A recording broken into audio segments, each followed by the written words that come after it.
बोलो शंकर भगवान भगवान की की जय। जय। हिमवान का भगवान शिव के पास लगन पत्रिका भेजना, विवाह के लिए आवश्यक सामान जुटाना, मंगलाचार का आरंभ करना, उनका निमंत्रण पाकर पर्वतों नदियों का दिव्य रूप में आना, पुरी की सजावट विश्वकर्मा द्वारा दिव्य मंडप एवं देवताओं के निवास के लिए दिव्य लोकों का निर्माण करवाना। भगवान शिव के बारात के आगमन की कथा आज हम कह रहे हैं। नारद जी ने पूछा, तात महाप्रज्ञ प्रभु, आप कृपा पूर्वक यह बताइए कि सप्त ऋषियों के चले जाने पर हिमाचल ने क्या कहा। ब्रह्मा जी ने कहा, मुनीश्वर, अरुंधति सहित उन सप्त ऋषियों के चले जाने पर हिमवान ने जो कार्य किया वह तुम्हें बता रहा हूँ। सप्त ऋषियों के जाने के बाद अपने मेरु आदि भाई बंधुओं को आमंत्रित करके पुत्र और पत्नी सहित महाअश्वनी गिरिराज हिमवान बड़े हर्ष का अनुभव करने लगे। तदंतर ऋषियों की आज्ञा के अनुसार हिमवान ने अपने पुत्र पुरोहित गर्ग जी से बड़ी प्रसन्नता के साथ लगन पत्रिका लिखवाई और पत्रिका को उन्होंने भगवान शिव के पास भेजा। पर्वतराज के बहुत से आत्मीय जन प्रसन्न मन से नाना प्रकार की सामग्रियां लेकर वहां गए चले। कैलाश पर भगवान शिव के समीप पहुंचकर उन लोगों ने शिव को तिलक लगाया और वह लगन पत्र उनके हाथ में दिया। वहां भगवान शिव ने उन सब का यथा योग्य विशेष सत्कार किया। फिर वे सब लोग प्रसन्नचित हो शैलराज के पास लौट आए। महेश्वर के द्वारा विशेष सम्मानित होकर बड़े हर्ष के साथ लौटे हुए उन लोगों को देखकर हिमवान ने हृदय से अत्यंत हर्ष हुआ। तत्पश्चात आनंदित हो शैलराज ने नाना देश में रहने वाले अपने बंधुओं को लिखित निमंत्रण भेजा, जो उन सबको सुख देने वाला था। उसके बाद वे बड़े आदर और उत्साह के साथ उत्तम अन्न और नाना प्रकार के विवाचित सामग्रियों का संग्रह करने लगे। उन्होंने चावल, गुड़, शक्कर, आटा, दूध, दही, घी, मिठाई, नमकीन पदार्थ, मक्खन, पकवान, महान स्वादिष्ट रस और नाना प्रकार के व्यंजन इतने अधिक एकत्रित किए कि सूखे पदार्थों के पहाड़ खड़े हो गए और द्रव्य पदार्थों की बावड़ियां लग गईं। शिव के पार्षदों और देवताओं के लिए हित कर नाना प्रकार की वस्तुएं, भांति भांति के बहुमूल्य वस्त्र, आग में तपाकर शुद्ध किए हुए स्वर्ण, रजत और विभिन्न प्रकार के मणि रत्न, इनका तथा अन्य उपयोगी द्रव्यों का विधि पूर्वक संग्रह करके गिरिराज ने मंगलकारी दिन में मांगलिक कृत्य करना आरंभ किया। पार्वतराज के घर की स्त्रियों ने पार्वती का संस्कार कराया। भांति भांति के आभूषणों से विभूषित हुई राजभवन की उन सुंदरी स्त्रियों ने सानंद मंगल कार्य संपादन किया। नगर के ब्राह्मणों की स्त्रियों ने स्वयं बड़े हर्ष के साथ लोकाचार का अनुष्ठान किया। इसमें मंगल पूर्वक भांति भांति के उत्सव मनाए गए। हर्ष भरे हृदय से उत्तम मंगलाचार का संपादन करके हिमालय भी सर्व तो भवेन बड़े प्रसन्न हुए और अपने निमंत्रित बंधुओं के आगमन की उत्साह पूर्वक प्रतीक्षा करने लगे। इसी बीच में उनके निमंत्रण बंधु बांधव आने लगे। देवताओं के निवास भूत गिरिराज सुमेर दिव्य रूप धारण करके नाना प्रकार के मणियों द्वारा महारत्नों को यत्न पूर्वक साथ ले अपने स्त्री पुत्रों के साथ हिमालय के घर आए।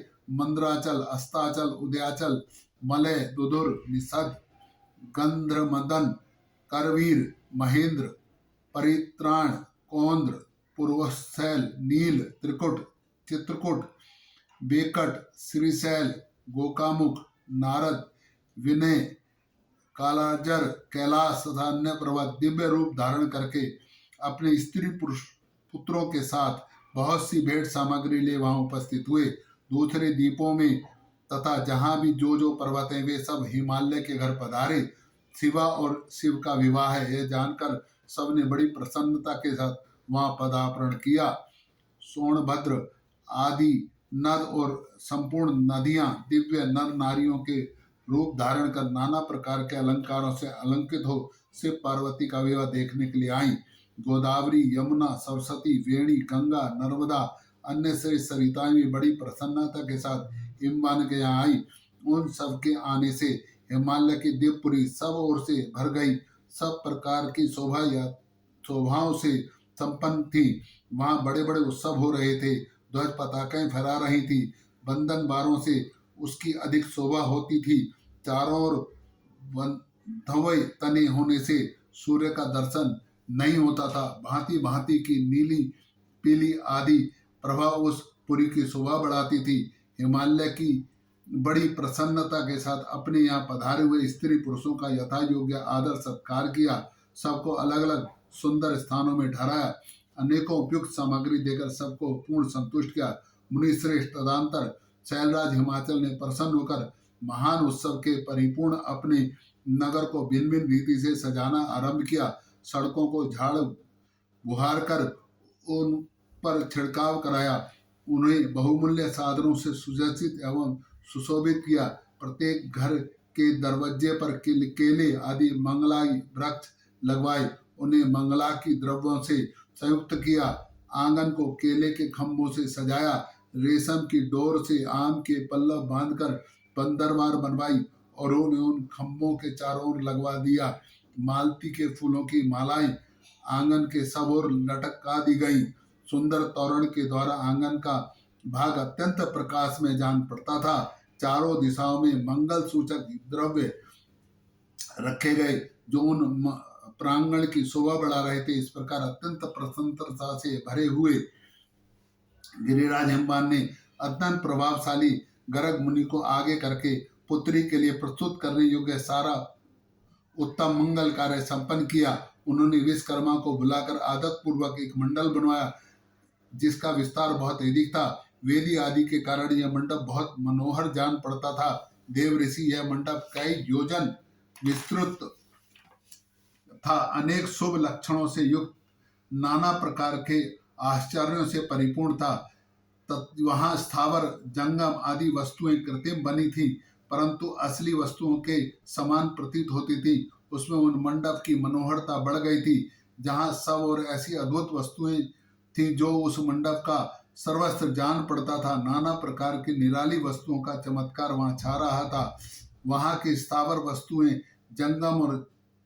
जंगम वस्तुओं से स्थावर पराजित हो रहे थे, अर्थात वे एक दूसरे से बढ़कर शोभाशाली और चमत्कार पूर्व दिखाई देते। उस मंडप की स्थल भूमि जल से पराजित हो रही थी, अर्थात चतुर से चतुर मनुष्य भी यह नहीं जान पाते थे कि इसमें यह कहाँ जल है और कहाँ स्थल है। कहीं कृत्रिम सिंह बने थे, कहीं सार्सकों की पंक्तियां थी, कहीं बनावटी मोर थे, कहीं सुंदरता से मन को मोह लेते थे, कहीं कृत्रिम स्त्रियां थीं जो पुरुषों के साथ नृत्य करती हुई देखी जाती थी। वे कृत्रिम होने पर भी सब लोगों की ओर देखती थी, मन को मोह में डाल देती थी। उसी विधि से मनोहर द्वारपाल खड़े थे जो स्थावर होने पर भी जंगमों में समान प्राप्त होते थे। वे अपने हाथों से धनुष उठाकर उन्हें खींचते देखे जाते थे। द्वार पर कृत्रिम महालक्ष्मी खड़ी थी जिनकी रचना अद्भुत थी। वह समस्त शुभ लक्षणों से संयुक्त दिखाई देती थी। उन्हें देखकर ऐसा जान पड़ता था मानो क्षीर सागर से साक्षात लक्ष्मी जी आ रही हैं। उस मंडप में स्थान स्थान पर सजाए कृत्रिम हाथी खड़े किए गए थे जो असली हाथियों के समान ही प्रतीत होते थे। घुड़सवारों सहित घोड़े और हाथी सवारों सहित हाथी बनाए गए थे। जहां तहां रथियों सहित रथ बने थे जो कृत्रिम अश्वों से ही खींचे जाते थे। उन्हें देखकर लोगों को बड़ा आश्चर्य होता था। इसके सिवा दूसरे दूसरे कृत्रिम वाहन भी वहां खड़े थे। पैदल सिपाहियों के कृत्रिम सेना भी वहां मौजूद थी। मुने प्रसन्न चित्त वाले विश्वकर्मा ने देवताओं और मुनियों को भी मोह में डालने के लिए वहां ऐसी अद्भुत रचनाएं की थी। मंडप के सभी बड़े फाटक कृत्रिम नंदी खड़ा था जो शुद्ध स्फटिक मणि के समान उज्जवल कांति से सुशोभित होता था। भगवान शिव के वाहन नंदी की ऐसी आकृति है, ठीक वैसा ही वह भी था। उस कृत्रिम नंदी के ऊपर रत्न विभूषित महादिव्य पुष्पक शोभा गाता जो पल्लवों और श्वेत चामरों से सजाया गया था। उसके वाम पार्श्व दो कृत्रिम हाथी खड़े थे, जिनका रंग विशुद्ध केसर के समान था। वे 4 दांतों वाले बनाए गए थे और 60 वर्षों के पाठों के समान दिखते थे। वे परस्पर स्नेह करने से प्रतीत होते थे। उनकी बड़ी चमक थी। इस प्रकार सूर्य के समान अत्यंत प्रकाशमान 2 दिव्य अश्व भी विश्वकर्मा ने बनाए थे, जो चमर से अलंकृत और दिव्य आभूषणों से विभूषित थे। श्रेष्ठ रत्नमय आभूषणों से संपन्न कवचधारी लोकपाल और संपूर्ण देवता भी वहां विश्वकर्मा द्वारा रचे गए थे, जो ठीक उन्हीं लोकपालों और देवताओं से मिलते जुलते थे। इसी तरह भृग आदि समस्त तपोधन ऋषि, अनयन उपदेवता सिद्ध भी उनके द्वारा वहां निर्मित हुए थे। गरुड़ आदि समस्त पार्षदों से युक्त भगवान विष्णु का कृत्रिम विग्रह भी विश्वकर्मा ने बनाया था, जिसका स्वरूप साक्षात श्री हरि के समान ही आश्चर्यजनक था। नारद उसी प्रकार पुत्रों, वेदों और सिद्धों से घिरे हुए मुझ ब्रह्मा की भी प्रतिमा वहां बनाई गई थी, जो मेरे समान ही वैदिक सूक्तों का पाठ कर रही थी। ऐरावत हाथी पर चढ़े हुए इंद्र भी वहां दल बल के साथ खड़े हुए थे। वे भी कृत्रिम ही बनाए गए थे, परिपूर्ण चंद्रमा के समान प्रकाशित होते थे। देव ऋषि, बहुत कहने का क्या लाभ है। हिमाचल से प्रेरित हुए विश्वकर्मा ने वहां शीघ्र ही संपूर्ण देव समाज के कृत्रिम विग्रहों का निर्माण कर दिया था। इस प्रकार उन्होंने दिव्य मंडप की रचना की थी। वह मंडप अनेक आश्चर्यों से युक्त महान देवताओं को भी मोह लेने वाला था। तदंतर गिरिराज हिमाचल की आज्ञा से परम बुद्धिमान विश्वकर्मा ने देवता आदि के निवास के लिए उनके कृत्रिम लोकों का भी यत्न पूर्वक निर्माण किया। उन्होंने उन देवताओं के लिए अत्यंत तेजस्वी, परम अद्भुत और सुखदायक बड़े बड़े दिव्य सिंहासनों की रचना की। उसी प्रकार मुझ स्वयंभू ब्रह्मा के निवास के लिए क्षण भर में अद्भुत सत्यलोक की रचना कर डाली, जो उत्तम दीप्त उदित हो रही थी। साथ ही भगवान विष्णु के लिए भी क्षण भर में दूसरे दिव्य वैकुंठ धाम का निर्माण कर दिया, जो परम उज्जवल और नाना प्रकार के आश्चर्यों से परिपूर्ण था। इस प्रकार विश्वकर्मा ने देवराज इंद्र के लिए भी दिव्य, अद्भुत, उत्तम और समस्त ऐश्वर्य संपन्न ग्रहों की रचना की थी। अन्य लोकपालों के लिए भी उन्होंने प्रसन्नता पूर्वक बड़े सुंदर, दिव्य, अद्भुत बड़े बड़े भवन बनाए थे। फिर क्रमशः समस्त देवताओं के लिए भी उन्होंने क्रमशः विचित्र ग्रहों का निर्माण किया। परम बुद्धिमान विश्वकर्मा को भगवान शंकर का महान वर प्राप्त था, इसलिए उन्होंने शिव के संतोष के लिए क्षण भर में सब वस्तुओं की रचना कर डाली। तदंतर उसी प्रकार भगवान शंकर के लिए भी उन्होंने एक शोभाशाली ग्रह का निर्माण किया, जो शिव के चिन्ह से युक्त और शिवलोकवर्ती दिव्य भवन के समान ही अनुपम था। श्रेष्ठ देवताओं ने उसकी भूरी भूरी प्रशंसा की थी। वह परम उज्ज्वल, महान, प्रभाव पुंज से उद्भित, उत्तम, अद्भुत था। विश्वकर्मा ने भगवान शिव की प्रसन्नता के लिए वहां ऐसी अद्भुत रचना की, जो परम उज्ज्वल होने के साथ ही साक्षात महादेव जी को आश्चर्य में डालने वाली थी। इस प्रकार वह सारा लौकिक व्यवहार करके हिमाचल बड़ी प्रसन्नता के साथ भगवान शिव के शुभागमन की प्रतीक्षा करने लगे। देव ऋषि, हिमालय का यह सारा आनंद वृतांत मैंने तुमसे कह सुनाया। अब आगे भगवान शिव की बारात का वर्णन मैं तुमसे कहता हूँ। भगवान शिव का नारद जी द्वारा सब देवताओं को निमंत्रण दिलाना, सबका आगमन और शिव का मंगलाचार तथा महापूजन आदि करके कैलाश से बाहर निकलना। नारद जी बोले, विष्णु शिष्य महाप्रज्ञ तात विधात, आपको नमस्कार है। कृपा निधि, आपके मुख से यह अद्भुत कथा मुझे सुनने को मिली है। अब मैं भगवान चंद्रमौली के परम मंगल में समस्त पाप राशियों के विनाशक वैवाहिक चरित्र को सुनना चाहता हूँ। मांगलिक पत्रिका का पाकर भगवान महादेव ने क्या किया, परमात्मा शंकर की यह दिव्य कथा सुनाइए। ब्रह्मा जी ने कहा, बेटा तुम बड़े बुद्धिमान हो, भगवान शंकर के उत्तम यश को सुनो। मंगल पत्रिका पाकर भगवान शंकर ने जो कुछ किया वह बताता हूँ। भगवान शिव उस मंगल पत्रिका को प्रसन्नता पूर्वक हाथ में लेकर बड़े हर्ष का अनुभव करते हुए हंसने लगे। फिर भगवान ने सब लोगों को कहा कि सबको विधि पूर्वक निमंत्रण भेजा जाए, और जो हिमाचल के पास से लोग आए थे उनका आदर सत्कार कर शुभ कार्य भली भांति संपादित कर मैंने विवाह स्वीकार कर लिया, ऐसा कहकर उनको विदा किया। भगवान शंकर का वचन वचन सुनकर ऋषि बड़े प्रसन्न हुए, उन्हें प्रणाम करा और परिक्रमण करके अपने सौभाग्य की सराहना करते हुए अपने धाम को चले गए। मुने तदंतर महालीला करने वाले देवेश्वर भगवान शंभु ने लोकाचार का सहारा ले तत्काल ही तुम्हारा स्मरण किया। तुम अपने सौभाग्य की प्रशंसा करते हुए बड़ी प्रसन्नता के साथ वहां आए और मस्तक झुकाकर प्रणाम कर विनती भाव से खड़े हो गए। तब भगवान शिव ने कहा, नारद, तुम्हारे उपदेश से देवी पार्वती बड़ी भारी तपस्या की और उससे संतुष्ट होकर मैंने उन्हें यह वर दिया कि मैं पति रूप में तुम्हारा पणि ग्रहण करूंगा। पार्वती जी की भांति देखकर मैं उनके बस में हो गया हूँ, इसलिए उनके साथ विवाह करूंगा। सप्त ऋषियों ने लगन का साधन और शोधन कर दिया है, अतएव आज से 7वें दिन मेरा विवाह होगा।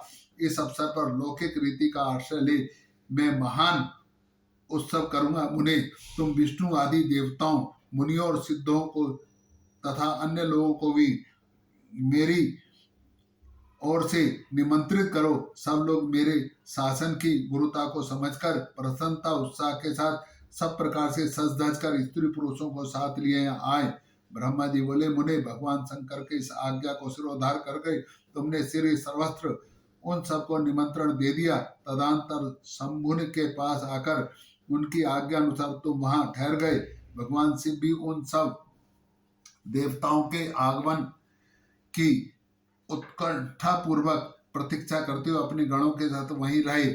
उनके सभी गण संपूर्ण दिशाओं में नाचते हुए वहां बड़ी भारी उत्सव मना रहे थे।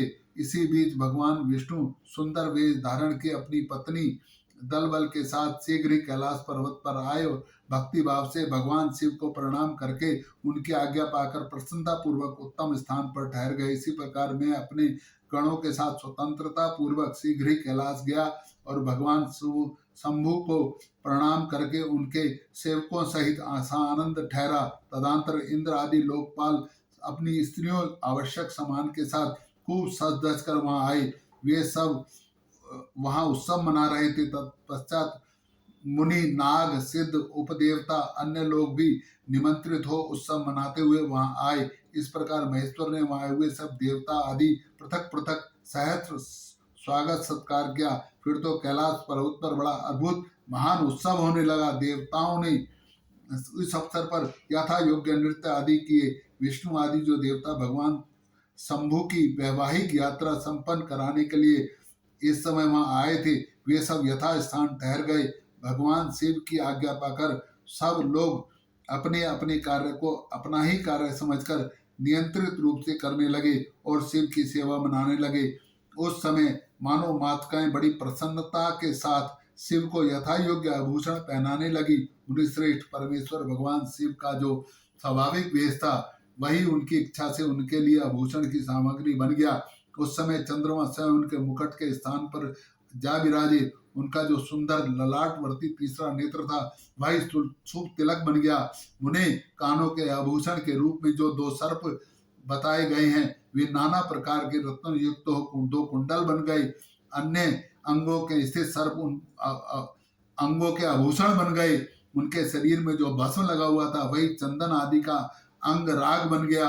उनके जो गज चर्म आदि परिधान थे वे सुंदर दिव्य दुत्कुल बन गए। इस प्रकार उनका रूप इतना सुंदर हो गया कि उसका वर्णन करना कठिन है। वे साक्षात ईश्वर तो थे ही, उन्हें पूरा पूरा ऐश्वर्य प्राप्त कर लिया। तदंतर समस्त देवता, यक्ष, दानव, नाग, पक्षी, अप्सरा, महावृण मिलकर भगवान शिव के समीप गए और महान उत्सव मनाते हुए प्रसन्नता पूर्वक उनसे बोले, महादेव महेश्वर, अब आप महादेवी गिरिजा को ब्याने लाने के लिए हम लोगों के साथ चलिए, हम पर कृपा कीजिए। तदंतर विज्ञान से प्रसन्न हृदय वाले भगवान विष्णु ने भगवान शंकर को भक्ति भाव से प्रणाम करके उपयुक्त प्रस्ताव के अनुरूप ही बात कही।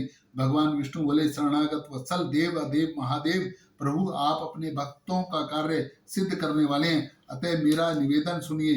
कल्याण करे शंभु, आप ग्रह सूक्तों के विधि के अनुसार गिरिजा कुमारी पार्वती के साथ अपने विवाह के कार्य को कराइए। हर आपके द्वारा विवाह की विधि का संपादन होना यही लोगों के सर्वत्र विख्यात हो जाएगी। अतः नाथ, आप कुल धर्म के अनुसार प्रेम पूर्वक मंडप स्थापन और नंदी मुख श्राद्ध कराइए और लोक में अपने यश का विस्तार कीजिए। ब्रह्मा जी बोले, नारद, भगवान विष्णु ने ऐसा कहने पर लोकाचार परायण परमेश्वर शंभु ने विधि पूर्वक सब कार्य किया। उन्होंने सारा अभूत कार्य कराने के लिए मुझको ही अधिकार दिया।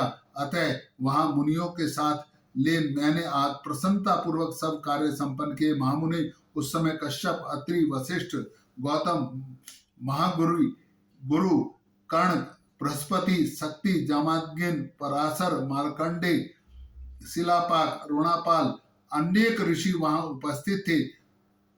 वे दूसरे 80 जो ऋषि थे वो सब शिव के कार्य कराने के लिए वहां पर उपस्थित थे। सबने वेदों के पारंगत विद्वान थे।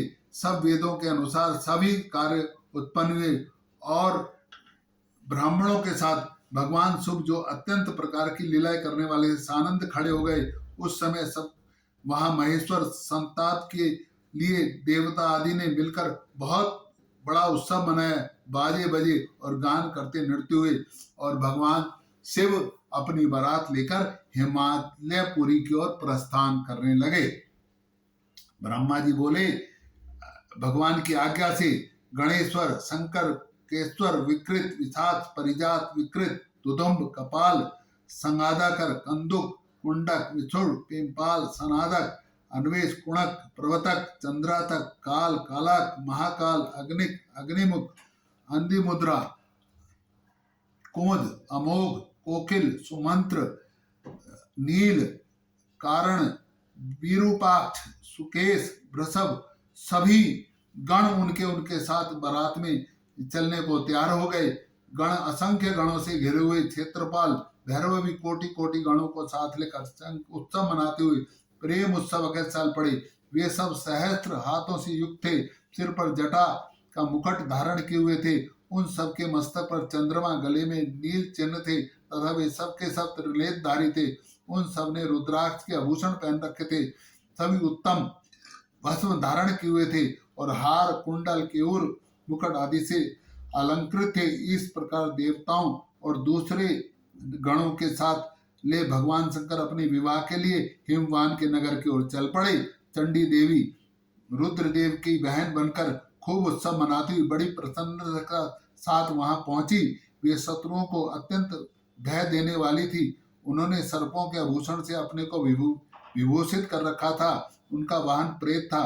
वे उसी पर आरूढ़ हो अपने माथे पर एक सोने का भरा हुआ कलश लिए चल रही थी। वह कलश महान प्रभाव पुंज से प्रकाशित हो रहा था,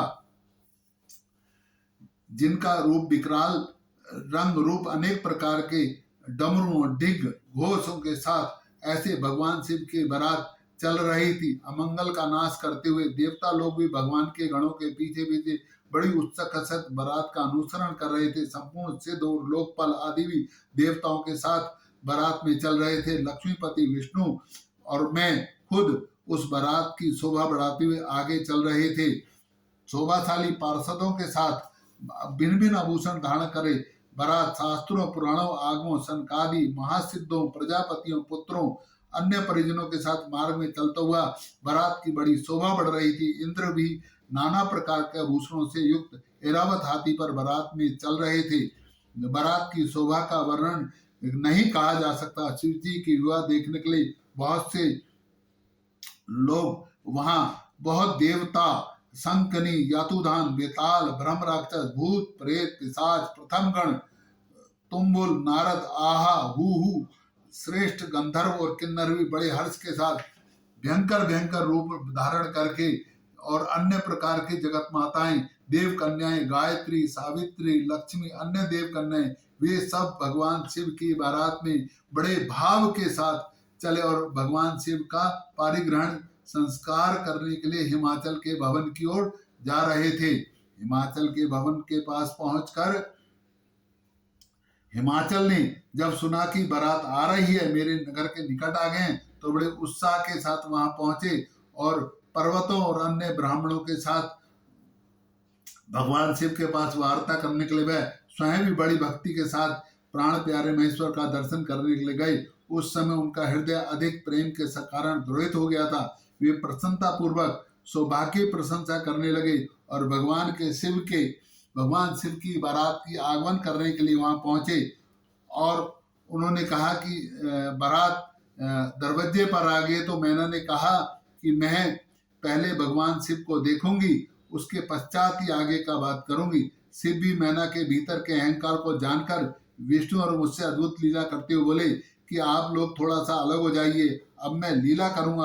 और भगवान शिव ने जो सुंदर रूप धारण कर रखा था वो रूप बदल दिया और अपने वास्तविक रूप में आ गए। इस प्रकार लीला करने लगे। मैना ने भगवान शिव को देखा तो तुरंत वो बेहोश हो गई। एकदम सर्पों का रूप, और वो कैसी बारात, भूत प्रेत पिशाच सब बारात में नाच रहे हैं। मैना बेहोश हो गई और कहने लगी कि ये अमंगल भेषधारी जो शिव हैं, इनके साथ में अपनी कन्या का विवाह नहीं करूंगी। और वो कहने लगे कि मैं तो इससे अच्छा तो पार्वती को लेकर के पर्वत से कूद जाऊंगी।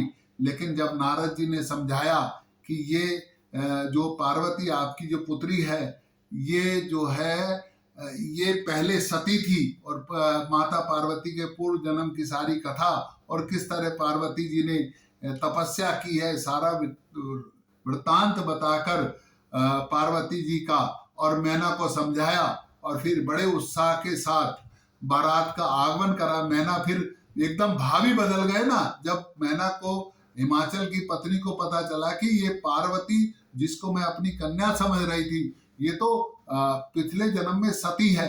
सती और शिव का मिलन तो होना ही होना है, और आज महाशिवरात्रि वाले दिन मिलन होना है। तो मैना ने खुशी खुशी विवाह के सारे काम करे और पूरा विवाह पूरा संपन्न हुआ। सब तीनों लोगों के जितने भी पार्षद थे, जितने भी देव थे, जितनी देवांगनाएं थी, सब विष्णु भगवान, इंद्र, सारे, मैं खुद ब्रह्मा जी कह रहे हैं, मैं खुद वहां उपस्थित था, नारद भी, तुम भी उपस्थित थे। भगवान ब्रह्मा जी ने भगवान नारद जी को ये सारी कथा सुनाई और कहा कि जो भी इस विवाह के प्रसंग को सुनेगा वो समस्त लोकों में सुख भोगेगा, अंत में सत्य लोक में, शिव लोक में, वैकुंठ में प्राप्त होगा। आज भगवान शिव की ये कथा को सुनना चाहिए, और इस कथा के सुनने से अपने सभी कष्ट दूर हो जाते हैं। भगवान शिव की बारात का व्याख्यान कोई नहीं कर सकता। मैंने भी शिव पुराण में से इस व्याख्यान को करा है, आप भी सुने और अपने सभी संबंधियों को, सभी को इस बारात का वर्णन सुनाना चाहिए। आज के दिन सब लोग इस बारात का व्याख्यान सुनते हैं और कई शहरों में, मंदिरों में बारात निकाली भी जाती है। आज पूरा दिन भर भगवान शिव की आराधना करी। आप सबको भगवान शिव की ये बारात मंगलमय हो, आपके मन का संताप हरे। भगवान शिव की आराधना करने से भूत प्रेत पिशाच सब आपके अनुकूल हो जाते हैं। सब जिस तरह मैना का डर भगाया, मैना का हृदय से दूर करा, उसी तरीके से आपके भी मन के भाव भगवान शिव मजबूत करें। भोलेनाथ ज्ञान के भंडार हैं। भोलेनाथ के पूजा करने से